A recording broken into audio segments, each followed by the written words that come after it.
Okay, okay. Take your seats. Settle down. Settle down. Welcome to the Road to Concord 101. This class is about all things connected to the path of history leading from Mount Sinai to Lexington Green and the individual liberty and freedom of man.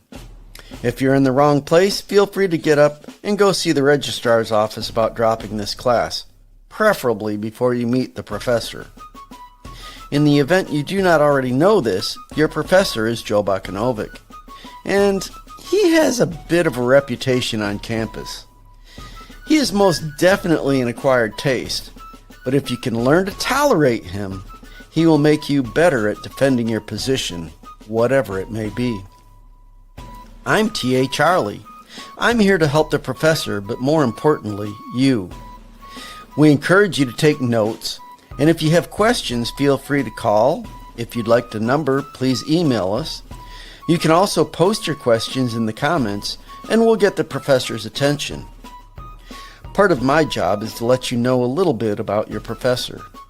As I said earlier, the professor has that bit of a reputation on campus. Not all of it is good. Let me help explain a little with a story about how I came to be the professor's TA. I was invited to attend one of his classes. My first impression of the professor was that he was an egotistical, narcissistic know-it-all. My intent after only a few minutes of class was never to attend another class with this professor. But after class, Professor Joe came up to me and thanked me for my class participation and told me that my perspective was valuable, and he asked me to keep coming to class. This actually took me back a little. To me, he seemed inconsistent. What was I to do? I decided to continue coming to his classes. As I did, I actually started doing what he does encourage students to do. Check behind him and see if what he is teaching is actually correct. I have done this over and over again, and generally speaking, I found what he teaches to be backed by sound, valid, and rational arguments from reputable sources. When I have challenged him and provided a sound, valid, and rational argument in opposition to his current position, he immediately changed his position and thanked me for correcting him. Why do I tell you all this? Professor Joe is a little rough around the edges, especially in the way he delivers his content. But if you stick with him and listen to what he teaches and then go and check his sources, you will likely find, as I did, he will help you better understand the world around you and help you to think better and hopefully to live better. At least that is our hope. One last note. This class builds on itself. Therefore, it is important to attend class regularly. We will not always have time to go over previously covered material. If you are new, we suggest you watch our older classes. We've created playlists to help you with those things we feel are of special importance. Now, let's get started. Good morning. Welcome to the Road to Concord. Today is Monday, December 15th, 2025. I am your host, Joe Bakanovic.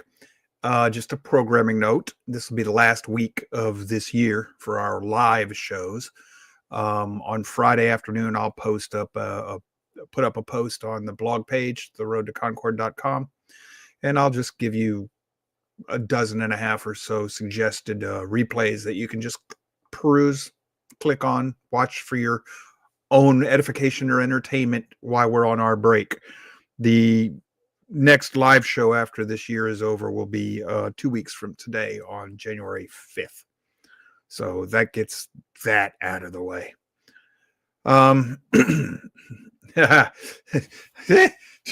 Somebody is on target today. So just a second here. Aaron Spike says, I've been researching how empires collapse, and oh boy, we're just about there. Yes, we are. And I'm going to be addressing that on tomorrow and Thursday's show. that and other things connected to culture. But today, I'm just going to openly muse with you. I had a conversation with one of your classmates over the weekend about how should we do philosophy?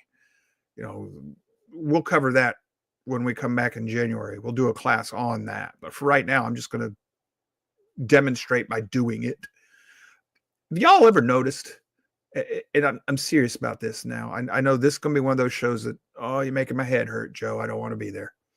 Have you ever stopped to realize just how little of the things in this world are as they appear to be?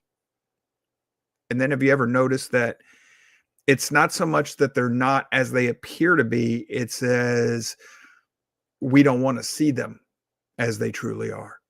So it's a matter of we don't want things to be what they really are. So we choose to look at them differently than they are. We distort them ourselves. Our powers of self-delusion are strong. And I'm coming to realize this. I've been wrestling with myself on a personal level lately. And this is going to be a personal show today for me. I've shared that passage with you from the founding fathers, once, and it goes back. The Greek philosophers mentioned this too. Once a man loses his virtue, it's almost impossible for him to get it back. Scripturally, it would be a case of once you've been given over to your own depravity, unless the Holy Spirit, reaches in and grabs you out of that mire, you're done, man. You're toast. And I think, I hope I haven't gone all the way over the edge, but I think I'm holding on to the edge of that abyss by my fingertips. And I've decided it's way past time to stop backsliding and screwing around and playing children's games. I got to get back to work on regaining my virtue. And I'm realizing just how much of the world around me I've either ignored or whitewashed, or I've chosen to look at it differently than what I should see. And I've realized that as bad as I am at this, the rest of the world, holy cow, most of us live in a matrix of our own making. The Matrix movie or the series. We make it ourselves. And for the most part, very few human beings ever realized that they live in a matrix that they created. We're really good about saying they are deceiving us. They are creating the matrix, whoever the they are. Never realizing that a lot of times all they had to do was give us a shove.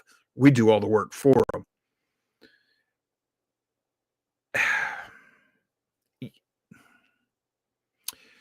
Yes, we can red pill ourselves. Swallow the red pill, you see reality the way it really is. Swallow the blue pill, you stay in the fantasy. You can swallow that red pill, but it's hard. Oh my gosh, is it very, very difficult. Lots of effort, sustained, constant effort through your whole life. Almost like you have to run your race to the very end, to the day you die. I'm starting to realize that the scriptures talk about the things I've been musing about, I've been thinking about, and I've been contemplating. They just use a different language. So most people that I know would rather have the blue pill. And then even if they swallow the red one, they want to go back to it. Like the character in the show says, even though I know this steak isn't real, it tastes so good. I want to go back to that. It's easier. It's more comfortable. But it's a lie. It's a lie. And that gets us to our founding fathers basically said, liberty. Even if it's unsafe and uncomfortable and hard, I choose liberty over security. There's liberty in learning to face the truth for what it really is, as it really is. There's a form of liberty there. But it's scary. And I think that's one of the reasons the average person would rather take that blue pill and live in the fantasy. For example, we sometimes run into these things on Facebook. At least the members of this audience, I'm assuming you see this to some extent or another. It's like, well, how much proof do I have to give you leftists before you'll believe the truth? We all go, yeah. All right, well, there, Mr.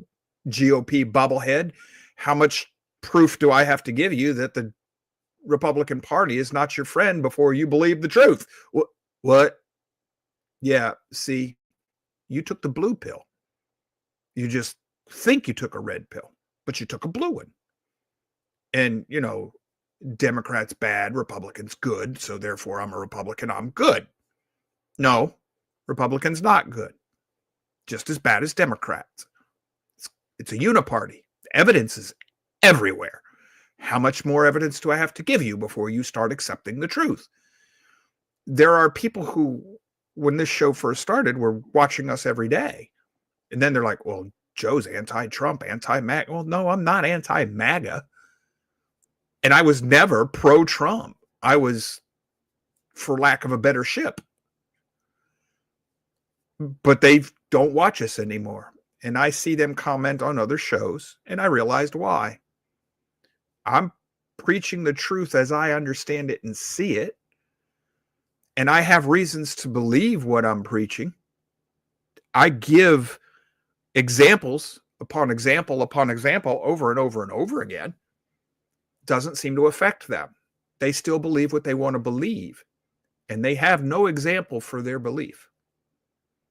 So I'm not going to pick on politics too much today, not per se. Let's go somewhere else instead.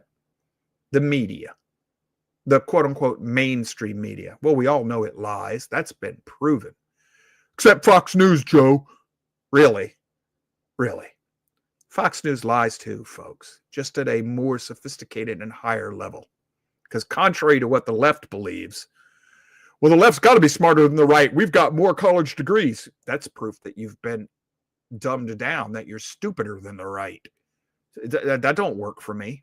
That doesn't prove jack. I watch what you do and how you don't reason there, leftists. No. Y'all aren't smarter than the right. That's why Fox News has to be more sophisticated in its propaganda, because the right actually thinks. We don't just regurgitate out back what's been fed to us by our professors and our teachers in public school. So the media we know lies, left and right wing. Trust me, Hannity, Ben Shapiro, even Rush was bad about using fallacies to push his political agenda. If you're intentionally using fallacies, you're lying. It's a lie. If you know what you're doing and you use them anyhow, that's a lie. So we know that the media is biased. That's been proven as well. So they're biased and they lie to us, and yet we still trust them. We trust the quote unquote mainstream media. We trust deliberately biased blog posts, like Fox is the biggest one, but some of our talk radio, Rush was a big one. And yes, I'm saying biased on purpose. We trust these things that we know we shouldn't be trusting. We shouldn't, and yet we do. Why? Why is that? How many times? Fool me once, shame on you. Fool me twice, shame on me. Well, how many times are we going to let the media lie to us and we're going to still turn it on? It's not just the media. How many times Facebook going to lie to you and you're going to keep going back to it? And it's going to manipulate you. 2020 election was just exactly what it was supposed to, what it looked to be. Where did we find those extra 20 million voters that we've never seen before? The 15 million more voters than are registered in this country. Where did they go to in this last election? Oh, well, Joe, you can't question the election. If you're question the election, you're an election denier. No, I'm not. I see the world as it really is. I know how to do math, and you got more votes than you possibly could have had, especially since all of a sudden we were at almost over 100% voter turnout in this country. That's never happened before in the history of the nation. And yet I'm supposed to believe that. I'm not going to tell you I know exactly what happened. I have an idea. But I know it wasn't what we were told. even if it was nothing more than the media was that adamant about something and it was across the board, the little mockingbird, every channel I turned on, same skit, that tells me right there it's not what I'm being told. I've learned to recognize mockingbird, the signs of mockingbird, the CIA operation. When everybody's got reading from the same line, I know it's a lie. It's propaganda. I don't listen to it. But I can't teach that to anybody. I can't. Even a lot of you listening to me, I'll see you on Facebook and I'll see in your comments that you either don't agree with me, which is fine, or you haven't done anything with what I've tried to teach you. Okay, why is that? And then with the media, we have the same thing with the politicians. Well, I know the left-wing politicians are always lying to you, Joe. The right wing lies to you all the time, too. Every one of them. I don't know one of them that doesn't lie. Trump doesn't lie. Oh, yeah? Why are you still worried about that Epstein stuff? That's yesterday's news. Let's move on. That was Trump, essentially. That's one of the reasons he got elected. Oh, I'm going to clean the swamp, drain the swamp. Well, how come none of these people have gone to jail yet? Got everything you need handed to Pam Bondi. There were those of us in Florida that knew who Pam Bondi was here when she was the state attorney general, tried to tell you that's not a good attorney general, not a good choice for attorney general. Nope. I know that the media will tell you, and what you hear tells you Matt Gaetz is a bad choice. He's a bad guy. Left and right-wing media hated Matt Gaetz, which tells me he probably would have been a better choice than Pam Bondi. And notice how he just got pushed out. Everybody hated him. He got pushed out because he was told, you're going to be attorney general. Then when he resigned to become attorney, and then he just wasn't nothing. You think that happened by mistake? How many times do I got to tell you what FDR said? If it happens in politics, it was intended that way. It was planned that way. It wasn't an accident. But none of this, I can't get anybody to. All right, moving on. Healthcare is not a right. It's not a right. If you make it into an entitlement, you are enslaving everybody in the healthcare, all the healthcare providers. Everybody in the healthcare system now must work to provide your right. That's not a right. By definition, that is not a right. It's an entitlement, which enslaves people. Now you can't quit. Now you must work. And now if you don't have enough people, somebody has to be assigned. You got to be drafted into that industry. And yet, I see people talking as though healthcare is a right, like your Social Security. I paid into Social Security. It's my right. No, it isn't. Have you read the law? I read it back in 1993. Social Security Act. Doesn't guarantee you a penny back. It was never an entitlement. It's been turned into one. Although it isn't. The law never guarantees you a penny of it. You don't. Nobody owes you anything. And yet you think it is. And I can't convince people of that. I see people who I know listen to this show will say, well, Social Security is right. I don't care what Joe says. It's not what the law says. I can't convince them of that. Property taxes. I shouldn't have to pay property taxes. You're not paying property taxes. It's what you call it. It's not what it is. It's a fee that you pay into society for the right to treat that property as your own personal property. You and I cannot own the earth. We don't. You can't own it. You didn't make it. No part of your labor made this planet. It is not possible for a human being to own a piece of the planet. It is possible to get a society together and organize it and structure it such that if I pay for the privilege of using that property as my own, then the society will recognize that in return. But if I don't want to pay for it, well, then that's squatter's rights. All I got to do is move into your property and say it's now mine. You didn't want to pay property taxes on it, so now it's just might makes right, Jack. Founding fathers told you this straight up. I've read their quotes many, many times. If you don't want to pay this type of a tax, fine. Go live with the savages in the wild, unsettled world. There are still parts of this country where you can go do that. Belongs to the federal government. It's so remote, nobody's going to come looking for you. You can take off and go live like, Grizzly Adams. Go for it. You don't have to pay property taxes. Build you a log cabin so far back in the woods, nobody can find you. Live off the land. Just don't ask to be part of civilized society. I can't get people to understand that. They still, property taxes are wrong. Well, how else are you going to get to treat that property as your personal property unless government supports that claim? And you're going to have to pay to support the government so that you can have that claim supported. No, don't want to do that. Gun control. Well, it's common sense gun control, Joe. No such thing. Shall not be infringed. Oh, well, I can't give guns back to felons, Joe. Shall not be infringed. If that person hasn't paid their debt to society, don't let them back out of jail. If they have, restore them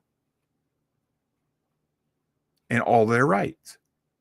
We're not going to do that. He's a violent criminal. He's liable to. You're letting people out of jail all the time, left and right now, who you know are going to go hurt other people, and nobody cares. Gun control does not work. Demonstrably does not work. I don't care how much evidence I give. Yes, sir. What just happened in Australia? Good example. Yes. Yes. It won't stop gun violence because it doesn't stop the hate in the human heart. But it does prevent your ability to resist tyranny. I can't get people to understand that. That is a self-evident truth borne out by human history. Another one, diversity does not make us stronger.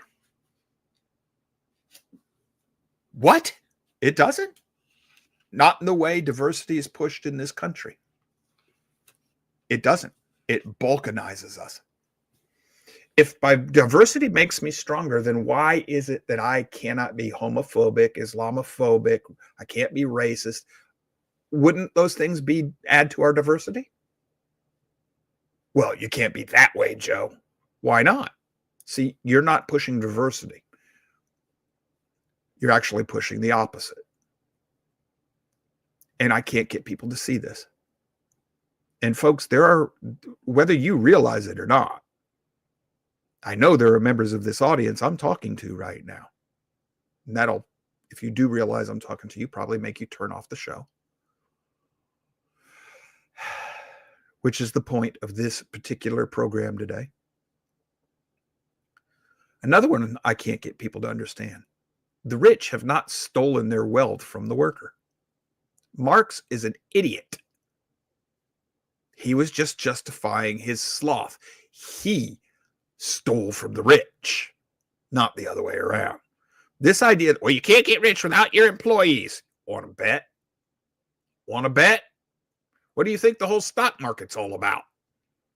That was created so you can get rich off of somebody else's back without really any threat at all. No risk. Just go ask all these congressmen. AOC is worth millions. Where'd she get that money? We don't care, right? We all know they're corrupt. Nobody cares. Well, in their case, they did steal it. But in the case of somebody, Nike did not, the owner of Nike did not become wealthy because of all the people making his shoes. I don't even care if it's the Chinese making their shoes. The slave labor for 5 cents an hour, Joe. That's 5 cents an hour more than those people would have made if it hadn't been for his factory. But I got a little news flash for you, boys and girls. Our ignorance of economics is astounding. The number one cost of most businesses is labor. Well, if I was stealing my wealth, it would be the smallest cost. Well, slavery, Joe, and back in the time of the founding, do you know what it cost to keep slaves? You had to house them, you had to feed them, you had to clothe them, you had to provide some medical care for them. They were not as, without cost like people think. It cost. I'm not justifying it, don't get me wrong. What I'm telling you is today, the number one cost in most businesses is labor. Well, I paid for that. Well, you didn't pay me a living wage. That wasn't my job. It's your job to find a skill that you can sell, because that's what you're doing. You're selling a skill That'll give you a living wage. And then how do we define living? We have the richest poor in this country of any nation in the world. This country has been lied to so much it no longer realizes that our poor are in the 1% of the world. Top 110, at least the top 10. Our poor are wealthy. They have cars, microwaves, TVs, cell phones, houses. And everybody thinks that was, the rich just got rich off the back of their employees. Okay. Then why is it that those employees don't quit working for the business owner and go start their own company? Nobody ever wants to answer that question. You know what the answer is? You don't have the skill set to run a company, or you're too risk adverse. Well, Joe, I don't have the money to start one. You can find the capital. You can find it. I started my business I had one friend who dared me to start it. I said, all right, put up or shut up. So he gave me 1/3 of the cost of starting my business. I had another friend I knew was in a position to help. I sold him 1/3 of my business. I started it with those two friends. And as soon as I had the extra money, I bought them back out. I was able to start what became the largest industry of my kind in the world at one point in my time, just by getting two friends to help me. You can do it. You can do it. Just quit saying you can't. But it's easier to convince people that they're being ripped off. The rich are taking your money. You're making that money for them. No, they're not. No. One of the biggest lies. Another one is welfare. Welfare is not charity and it is not compassion. Welfare destroys the individual human being, destroys their self-esteem, their self-worth, their dignity, turns them into animals. They become self-entitled, arrogant, narcissistic little animals. And I'm not talking about skin color, folks. So don't go there. If you do, you're the racist, not me. I've told you the story before. When I was in college, 93, I think it was, I had sociology of race relations, of social statistics of race relations, or some class like that. Dr. Blake Turner. And he tried to convince the class that almost everybody on welfare was black. But the numbers he gave us, it was over 51% of the people on welfare were white, most of them in the Appalachian Mountains region. It wasn't a skin color. It was a cultural thing. And it destroys the human being, destroys their dignity, their pride. It creates generational poverty. Yes, welfare creates poverty because they get used to living off of that government check. It also destroys the family. The way that welfare is designed, it destroys the family. And it's done on purpose. Yes, sir. We have a caller. Go Who's ahead, on the Aaron. phone there, Chart? Aaron. Hey, good morning there, Mr. Spikes. What's up? I don't know. If it was any better, I couldn't stand myself. So what's on your mind this morning? You made a comment just then that hit me. Stop saying you can't do it and start doing it. Yep.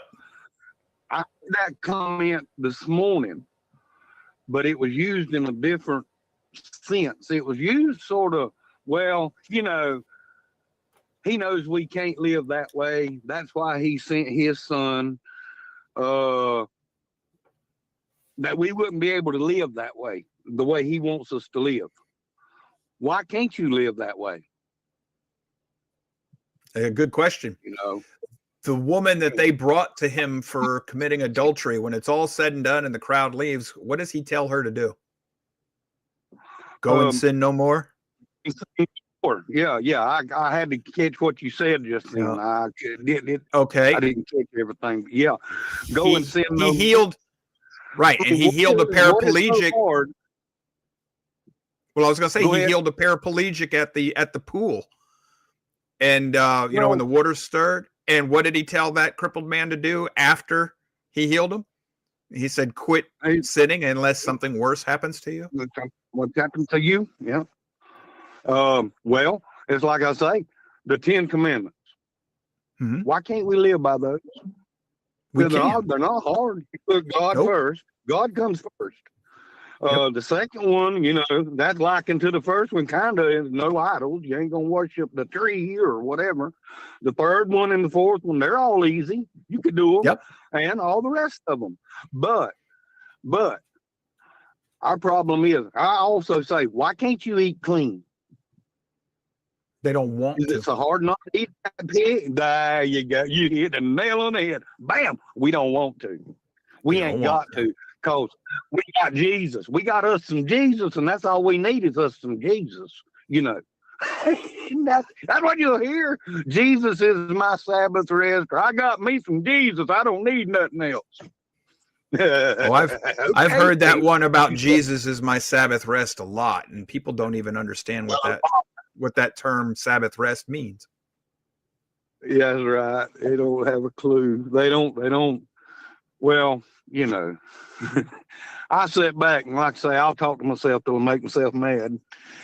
And I'm like, I just do not understand people. I don't understand myself. I don't understand myself, Aaron. I don't either. I don't understand why I do some of the things I do. Mm-hmm. Paul says the same thing. Right. Yeah. Hey, and people's like, I know I'm going to heaven. Hold on. Paul wasn't sure. Yeah. He said he hoped he made it. He said he hoped he had run his race well enough. Well, I guess they're better than Paul. Race. I hope he was counted worthy. That's me. I just hope I'm counted worthy. Amen, brother. And I'm just trying to do what I need, what I'm supposed to do. And people don't see what I do. They say, well, what are you doing to do this, fix this? I ain't doing nothing to fix this. Not what we got today. I don't want the country we have right now. No. This is a lawless and ungodly country because our politicians and the people have lost their morals and their virtue. Therefore, our Constitution is no use to them. Exactly. It was made for moral and religious people only. Exactly. And that didn't mean every religion in the world. No, it didn't. But we've got that freedom of religion mindset, well, we can let this one in, this one in, this. We can have these Buddhists and Hindus and Muslims and everything else here. You're going to find out that's one of the worst mistakes we'll make. That one. You're hitting on the subject for tomorrow and Thursday. Oh, I know. Like I say, we're going to be judged, and it's coming. So that's what I'm looking for. All right, brother. Well, hey, I'm going to have to let you go. We're at the bottom of the hour. We've got to take that break. You got to take that break. Let me hear that music. All right, man. Take care. Charlie's going to give us 3 minutes, and we're going to get back to it. We'll see you in 3 minutes, boys and girls.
welcome back. Before we get going again, remember, after this week, the 19th is our last live show for the year 2025. The next live show after that will be 2 weeks from today. So this week and then 2 weeks from now.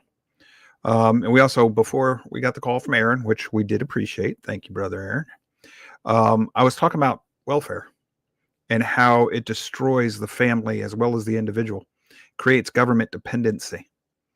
Well, something else that we seem to not understand because we're economically illiterate or just ignorant, or we just don't care. We think it'll work, so we don't care. We want to will it into existence.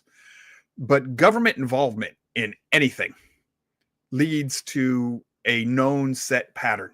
The world tells us this is how it works. The government gets involved. It starts paying for things. It leads to reduced efficiency. Because, I mean, come on, look, you can't get fired no matter how bad or corrupt you are. Just look at what's happening in our country today. You get fired by the president. The people elected him to fire you. He fires you. You go to the courts, and the courts go, oh, no, the president can't do that. He's got the Constitution says he has the authority to do it.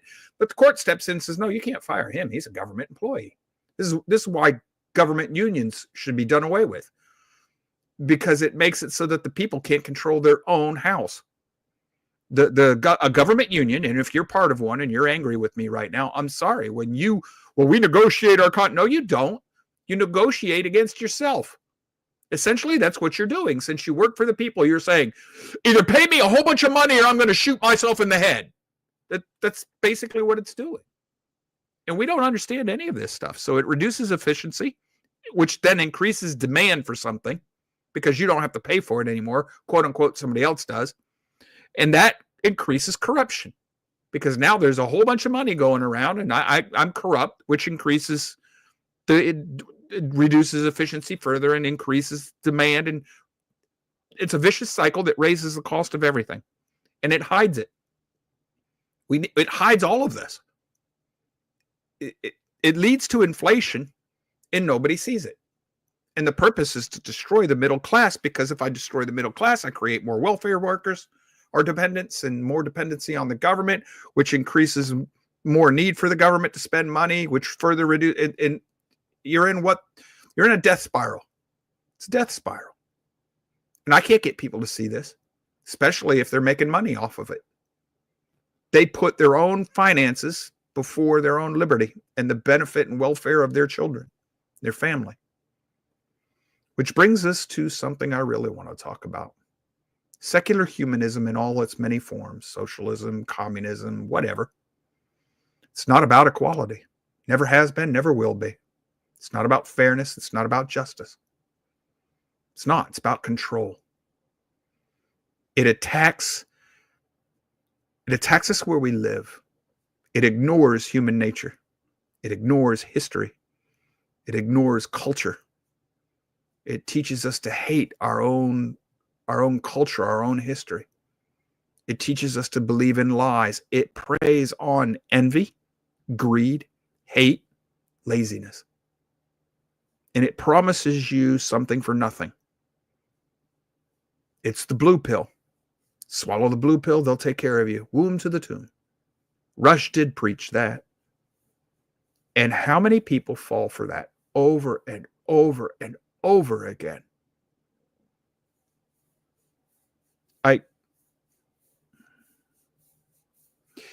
And Islam is a fascist government cloaked as a religion. It is. Muhammad said so, not me. He didn't use those words, but he called it the Ummah, which is the people. Christians call that the body of Christ, only it's a photo negative of Islam.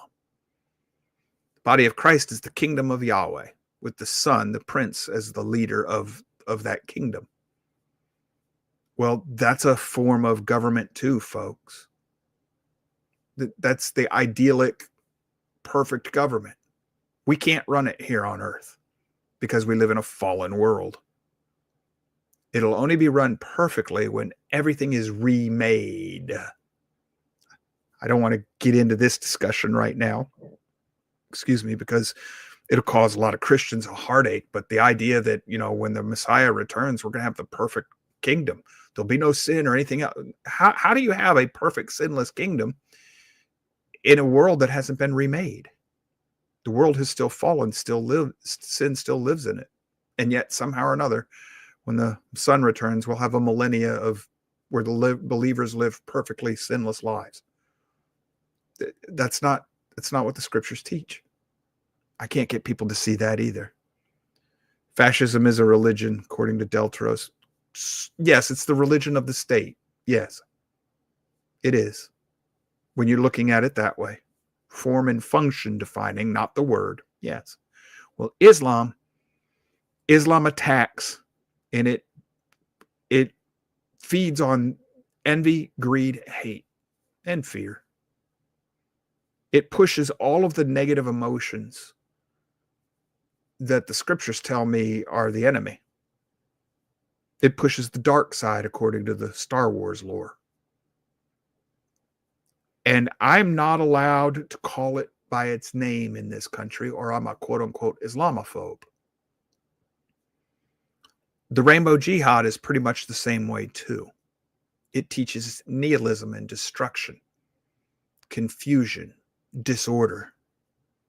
It teaches lawlessness. And I have to accept it, or I'm a homophobe or whatever. Well, I thought we were supposed to be a diverse country. Why can't I have my beliefs and you have yours? Why are you allowed to force yours on me, but I can't force mine on you? I'm tired of this. And yet we have people who will still defend this. I know people in the quote unquote Christians who will defend homosexual practices, not the desire, but the actual open practice, even though this Messiah would say that the desire is a sin as well. Love the sinner, hate the sin. That's not in scripture. The sin and the sinner are inseparable. Can't get people to understand that. But Islam, I can't talk about Islam. Islam's going to destroy this country. It's a threat. It's an existential threat to this country, and I'm not even allowed to name it. We can't even talk openly about it. That Brown shooting, the shooter yelled something before. They know what he yelled. They won't report it. How much you want to bet it's Allahu Akbar? How much you want to bet? If you had to bet, what would you put your money on? Down with Trump or Allah Akbar? When's the last time you saw a mass shooting where it was a masked MAGA person yelling down with Trump and shooting up a whole bunch of, oh yeah, Jews? Or, the people at the university. By the way, one of the victims was a female leader of the Republican movement in that church, in that school system, rather. So there was a political targeting there, I'm pretty sure. They won't tell us what's going on. Well, the police can't tell you, Joe. They can tell you more than they want to. So we are going to embrace Islam in this country in the name of diversity. That's suicide. Embracing any form of secular humanism is suicide. The people who are supporting this, are voting for these people, are committing hell. Sorry, excuse my language. They elected a Islamic jihadist who claims to be a communist as mayor of New York.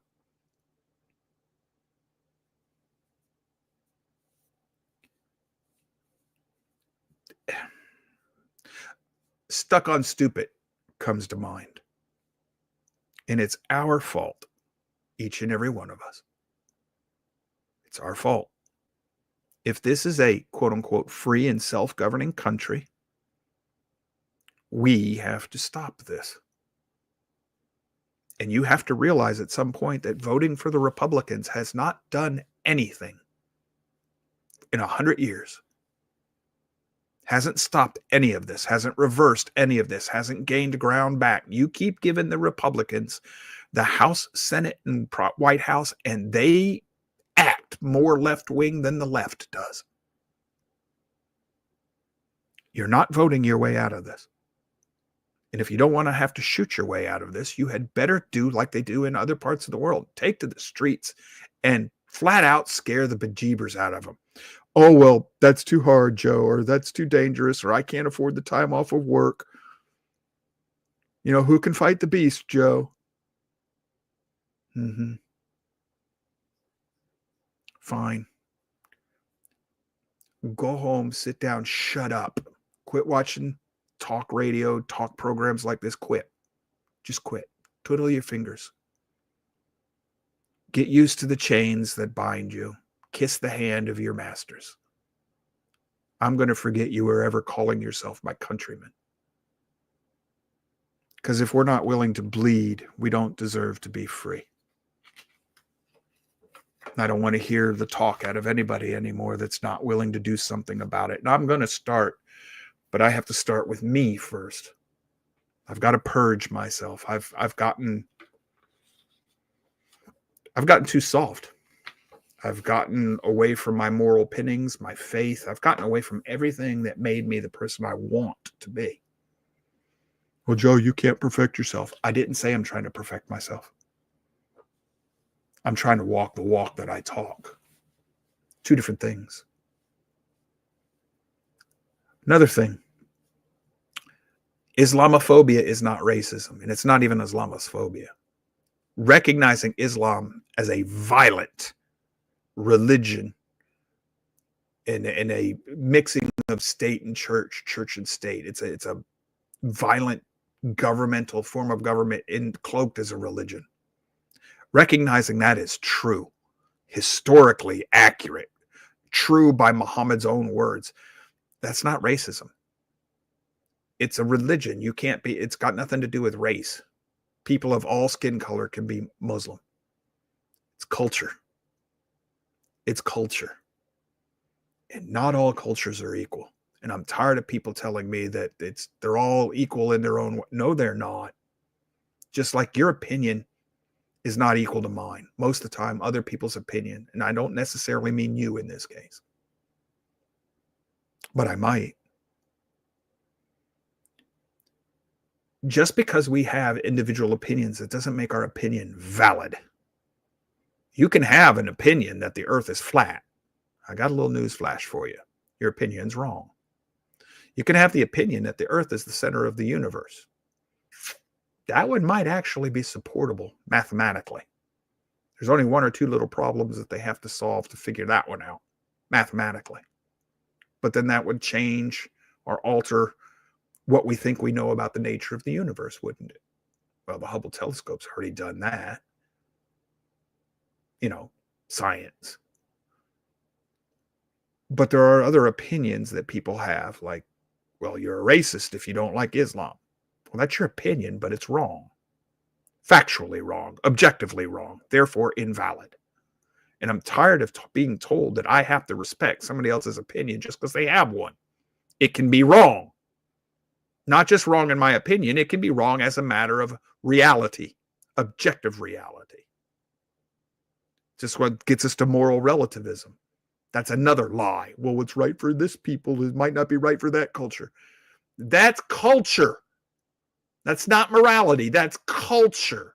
I've studied this. I had classes on this. I know that when they study it, they find that all cultures have some form of the 10 Commandments in them. They just exhibit them differently. Cannibals have the idea of murder. How's that possible, Joe? They eat people. How they define murder. It's all in how you define things, but the concept is still there.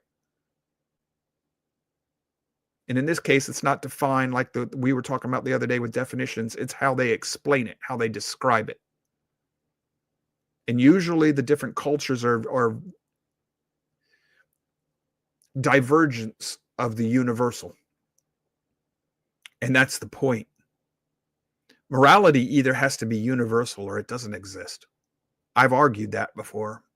Well, Joe, the dictionary says morality differs with different cultures. No, that's not morality. That's ethics. That's culture. That's not morality. It's not. Observation tells me that they're different. You're just calling them, you're committing the fallacy of equivocation because you want it to be that way. But you can't connect it in the real world and uphold that argument. It's invalid.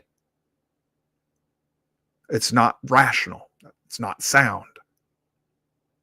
And yet I'm told I have to accept that. You know why I'm told that? The people who tell me that I have to accept, moral relativism, if I dig down, they're the same people who deny that there's a creator in this world. Because if I have moral laws, just like I have the laws of physics, there has to be a lawgiver. And if I have a lawgiver who gives me the moral law, well, now that means that there's a judge somewhere. Because there's no sense in having a law without a judge. Well, Joe, where's the judge for the gravity, the laws of gravity? Oh, you want to see that? Come here.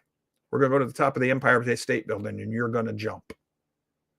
Because you can fly. Flap your wings there, good little cartoon character. Show me you can fly.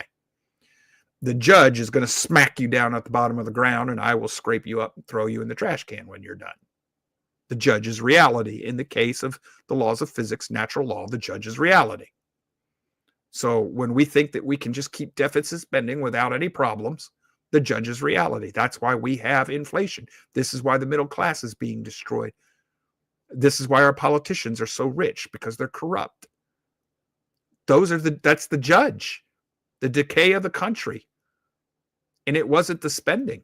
It was the decay of the country that led to the corrupt spending, which leads to more corruption, which leads to more corrupt spending. And now you're in the death spiral. You're going to lose the kingdom. The empire is going to fall. The nation's going to collapse. That's natural law enforcing itself. We're going to start all over with a new country. It's not going to be as good as this one, but that's natural law. I don't want to acknowledge a moral universal, because then that means that there's a lawgiver above anything and everything in this universe, above the material world. And, well, we can't have that. There's only the material world. Science killed God. Did he? Did it? Real science confirms that there's a creator over and over and over again. It's the hubris, the arrogance, and the pride of man that thinks that he can escape reality and speak changes of existence and reality into being just by the spoken word, or because they desire it, because they want it. I can't get people to face that. They won't acknowledge it. Everything I've been discussing today is by definition. It's true by definition from an objective standpoint, irrespective of my opinion. Now, people would look at me and they'd say, oh, no, Joe, all of this has just been your opinion. You haven't offered any proof of anything. Where have you been for the last 4 years? I've offered proof of a lot of this. Sound, valid, and rational proof backed up by objective, observable facts in the world and in history. Things that we've actually seen. Well, evolution's a fact. No, nobody's ever seen evolution. So calling that a fact is a lie. It's a theory. And we fall for these lies all the time. We call them facts when they're not. All of this is about control. There are people and forces and spirits trying to build invisible cages around us. They want us to embrace our own captivity, our own slavery, to even help them enslave us. And more than that, they want us to praise them, love them. They want us to love and praise and feel all warm and fuzzy for our jailers and our masters. And we make it easy. Make it easy for them to deceive us, because we deceive ourselves. Never realizing that we're deceiving ourselves the whole time. Back where I started this show. Self-deception. The true enemy. The monster I wish I could get everybody who listens to me to face is in your mirror. It's the human heart. It's us. And you know why we don't want to face it? Because we're afraid. It's an undiscovered country. You remember the Star Trek movie? The Klingon said our inner self is the undiscovered country, exploring our true self, our true nature for who we really are. It does take hard work. And we won't do it because if we do, and we do it sincerely, we're going to find out I'm not wrong. That reflection in our mirror will turn out to be the monster I've been talking about all these years since I've been on the show. We want to cure the evil in anybody and everybody and everything other than the one place where we can actually do it. We want to control others, but we won't control ourselves. I'm not going to do a New Year's resolution. I don't care about that mess. I'm going to do a rededication to my faith, to the teachings of scriptures. And I'm going to get to work on everything I know I've been allowing to slide in my life. And I'm not going to do one at a time. I might very well fail, but I'm going to tackle it all at once. I'm going to work on my gluttony, my sloth, my lust. And in this case, I'm not just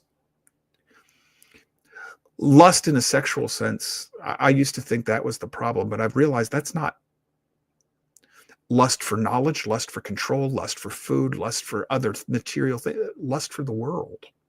That's a lust too.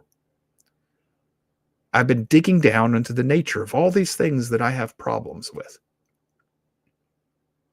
And I realized that the happiest time of my entire life, I literally lived in a hole in the ground. And everything I owned could be put on my back and carried. Everything. And I literally lived day to day, meal to meal. But I was surrounded by people that I liked, I trusted, I knew. And I was happy. What do we got, Charlie? It's me, Joe. Hey, Jimmy, what you doing, brother? Hey, Joe, buddy, I've got a problem. I need your help, man. I'm in a pickle. Okay, what's the problem, Jimmy? I had a debate this morning with a fellow on Facebook from Britain over gun control. Right. He hit me with something that has caught me totally off guard, Joe, and I've never seen it before. I don't know what to do. I don't know how to deal with it. What did he hit you with? He said, well, I guess you have a good point. And I don't know where to go from here. First time you've ever heard that in your life, right? It is the most warm and honest, and we started out on opposite ends, and it is the most warm debate I've ever had with anyone. It happens every now and then. I just politely, I said, it'll happen every now and then. I said, thank you.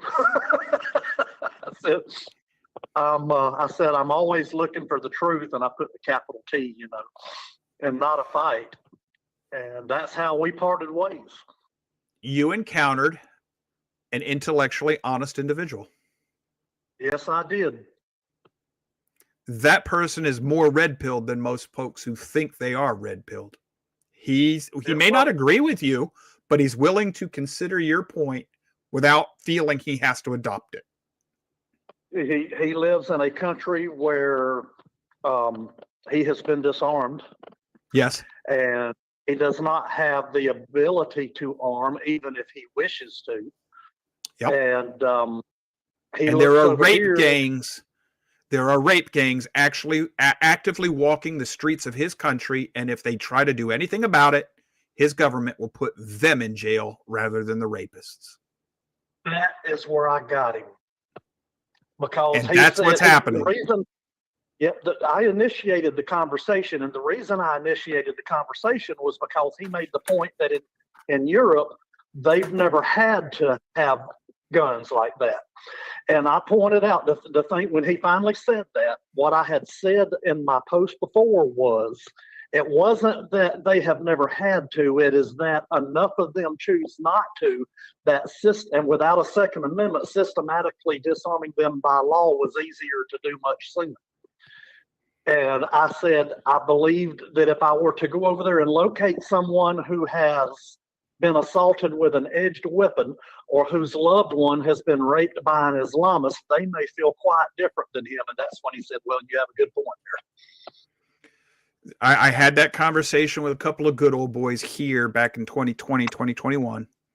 I was at the Tractor Supply, and that came up. What are we going to do when the Muslim rape gangs start walking the streets in our particular part of the country?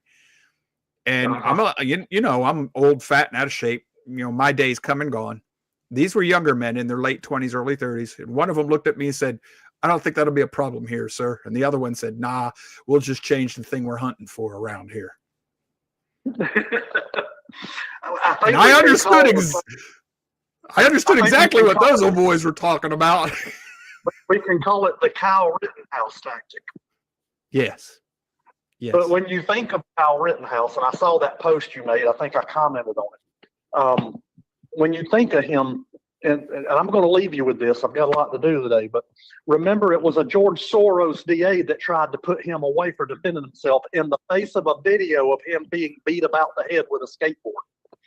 Yes, and the trucks on that skateboard can kill you. And he got attacked by 3 men, and one of those 3 had a pistol. A punch to the head can kill you. I'm 61 years old. I am not going to take a punch to the head from a 21-year-old. I will shoot him first. Yep. And then let God sort it out from there like Kyle did. But let me just leave you with this for those that listen to you to think about. I'm a police officer. I've been inactive for 30 years, but I will always act when I see a crime being committed. It's in my nature. And one thing that I will never, ever be allowed in my lifetime now to do, because I was a police officer, is sit on a jury. Yeah. Okay? So those of you listening to me, every time someone gets that jury summons, I hear, oh, God, oh, no, what can I do? You know where I'm going? Stop doing that. The Founding Fathers gave us that as the ultimate power over everything our government does. They told you not only sit in judgment of the accused, you sit in judgment of the prosecutor, the judge, and the law. Amen. Never forget that, because that judge is going to try to tell you different. Stop getting out of that jury summons and go see if you can get on that jury and do it right. Do it the right way. When you get out of that jury summons, O.J. Simpson is turned free, and you can't get Letitia James indicted. Because those who loved O.J. ain't going to try to get out of that summons. And I'm going to tell you, I would do anything to be able to go down there now to that courthouse and not just sit there all day and be continuously looked over because no lawyer is going to let a police officer in that jury box. I understand. All right, brother. Well, I got one more point. Yeah, I got one more point I need to make here before we sign off for today. So let me let you go. All right. I'll catch up with you. You have a good day. Stay safe today. Yes, sir. You too. All right. Comment on the board from Natasha. Oh, good. I thought you were going to say he hit you with a 2x4. I got one more point to make for you folks about how we do not learn. I've been doing some research. About 15% of the people in the United States refuse to get jabbed. Only about 15%. The highest jabbed percentage in the world is Israel. The Jews were told to get on the train again, and they did it again. It was fed to them in a different form. That jab is killing people, exactly as it was designed to do. And people are still defending it.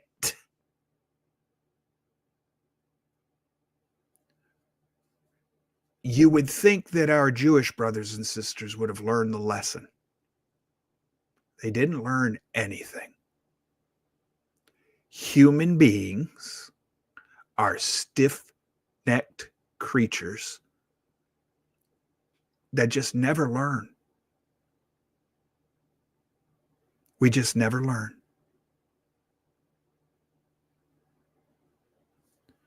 And that's the monster. The monster is in our mirror. I want to talk to you tomorrow about culture, not about race. A lot of people are going to think this is going to be a discussion about race tomorrow. It's going to sound a lot like I'm talking about race. I'm not. I want to start having a two-part conversation with you about culture. Start tomorrow, we'll end on Thursday, but it's a long time in coming. We have got to discuss culture. So that's where I'm going to start tomorrow, and I'm going to finish it on Thursday. Wednesday, I want to have a talk to those of you who believe yourself to be a follower of the Messiah and believer in the God of Abraham, Isaac, and Jacob. It's very popular right now this time of year to see these arguments about paganism in Christmas and all this stuff. I'm going to hit on that general subject, but from a different angle and in a different way. I'm going to just ask you a series of questions on Wednesday. And you're going to either ignore me or you're going to open your Bible to find the answers. And if you do what I'm hoping you'll do, I don't have to. You'll do the rest of the discussion for me. You'll do it all for me. But Wednesday's going to be connected to today's show. Very much so. And I didn't realize that until just now. Whenever I shut up and get out of my own way and let the Holy Spirit use me, things weave together in ways I could have never possibly planned on my own. And they tell me that there's no way to prove the Bible. Tested on its own merits, it proves itself every single time.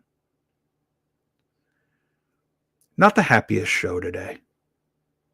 But I've told you before, if you can learn to recognize and face the monster, at least you won't get caught by surprise by it.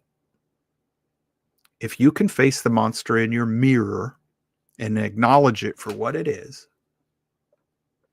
it won't surprise you. And then you can learn to master it.